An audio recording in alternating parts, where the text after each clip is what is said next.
you feeling about your first season of Real Housewives of Atlanta? I am ecstatic. I'm happy it's done. I'm happy it's complete. And I'm just, ready for the fans to get to know me, get to know Angela Oakley and all that I embody. I just can't wait for you to see. You came into the season as Drew's friend.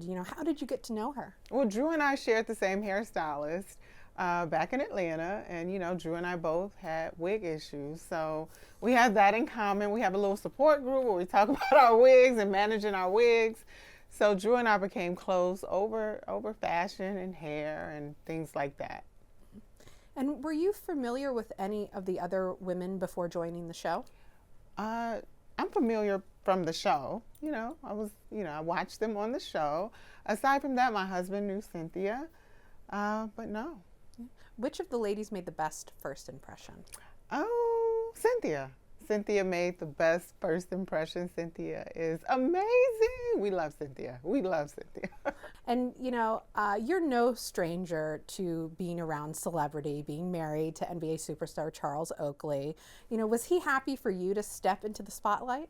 You know what? He's kind of guided me through the spotlight. He's like, I'll give you a little, but you can't handle all of this, so let me go with you.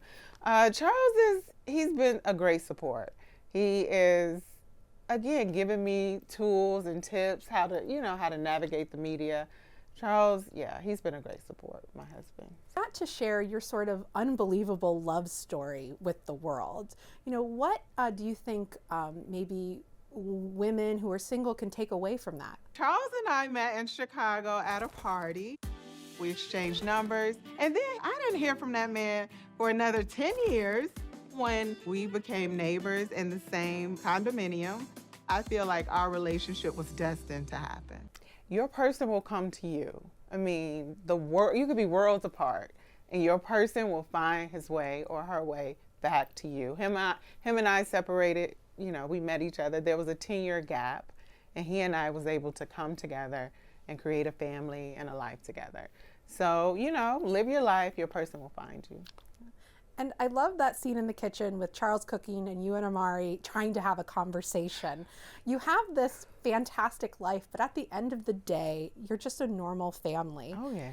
Do you think audiences will be surprised by your relatability? I hope they will. I mean, at the end of the day, we all put our pants on one leg at a time. So I'm just like everyone else. Charles is no stranger to having fans, but do you think he's prepared for the passionate Bravo fan base? Charles is ready for the Bravo fan base. They love him already from what I see. And Charles is ready for the love and the hate.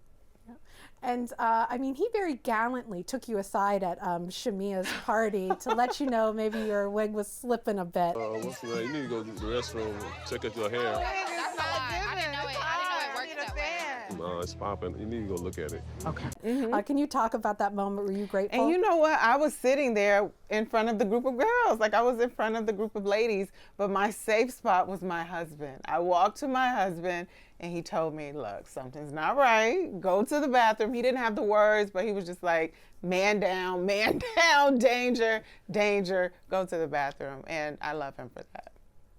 And we all saw Shamia's husband gave her quite an extravagant birthday gift. Yes. What's the most extravagant item or trip or excursion that Charles has ever gifted you with? Oh, cars, properties. There's no limit. I haven't gotten a $500,000 gift at one time, a vehicle, but Charles is very generous.